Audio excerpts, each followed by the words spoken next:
Welcome to the opening of Spring Hollow Gallery. This is more about the rebirth of this beautiful log cabin, and I'm so grateful to Marvin Cole for allowing me to use it.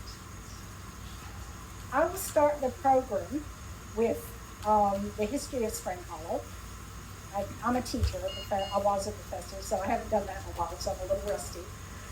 But I've always heard that you're supposed to tell people what you're going to tell them and then tell them what you told them. So I really want you to listen because there's going to be a game at the end of this. Thank you, Chris. He turned off the air conditioner. That was bothering me. And then we're going to have the history of the log cabin by Lisa and Greg Slocum and Tom Cole. And Marvin will fill in a bit on that if they make mistakes. Right, Marvin? They'll probably make mistakes, right? So you have to correct them. And then the best, and Marvin, when I decided to do this and he said I could do it, he said, well, am I going to be in the show or am I going to be part of it? I said, you're the main act. No, he said, can I sing? And you said, can I sing? You did. I quote you, Marvin. You did. Are you going to sing? No. No. He's not going to sing, but he's going to do a story, which obviously is art. So he's one of my 34, I counted them and recounted them and counted them again, the artists that are not here today, but ones that I represent. So Marvin is on that list. Is Kurt here? Kurt? What's Kurt's last name? Burnett. But I do want to mention him right now because he built the stairs and the door, the beautiful door in the back. So again, there's so many different types of artists who are artists. And of course, the music that we're going to end with is the Doghouse Band, Jim Moore, who's a cousin of Tom and Lisa's. And again, they're listed as artists. Jim is also a sculptor. So anyway, back to the program. I got sidetracked already. So history of the log cabin, and then we will have, and it's on, everybody have a program? It's A Moment with Marvin. And he will be telling a story about the privy, written by Charles Sales, the specialist. He will tell you more about that. He usually does Mark Twain stories, but he's decided to do the privy story. And he will add a few facts about his own privy. So, history of Spring Hollow. I'm a PhD, a doctorate of early childhood education, but I've always felt there should be art in the classroom. And I've always been interested in art, and even in college, I took pottery classes. I took the glass blowing class. That scared me. In fact, I was going to be a major in art, but I decided early childhood was more my level of art. So I switched to early childhood. But I've always thought we should have an emphasis in the art in early childhood and in all education and in all life. People come to me when I do shows and they say, I can't do this. I'm not an artist. It's because some teacher messed you up and told you to draw a tree like a tree and did not accept the tree you were drawing. So moved to Bangkok in my late 20s and taught school there and also started at school there, an early childhood program that I should have kept stock in because it has 6 campuses now. I went back to visit it last year and they were asking me for my autograph. And that felt good because they were saying I was the founder. So anyway, but when I was in Bangkok, I got into beads and beading because I met one of the artists, and I will tell you that game has something to do with naming all the 34 artists and their medium. So if somebody wins, they're going to get a big prize. So, but Chon Hoover is a creator of Thai hill tribe beads, and she is Thai, married to an American who taught in the school I was teaching in. And they did an art show one time, and there she had these beautiful beads. So I'll show you some. I've always also learned as a teacher you should show things because then it makes people attend better. But this is her book called Gifted Hands. She's older than me now and long retired. But she would create her beads out of pottery, clay, and then take them up to the hill tribe people, and it's Thai silver.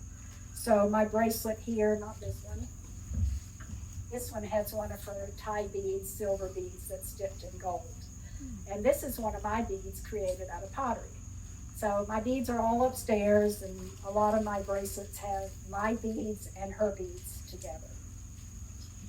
So that's about John Hoover. Remember that name because it'll be on your chest.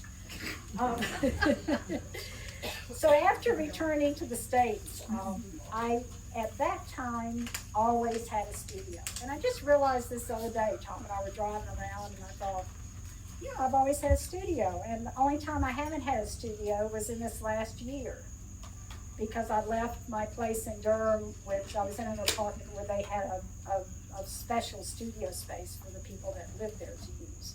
And nobody used it except for me, so I had this huge room by myself.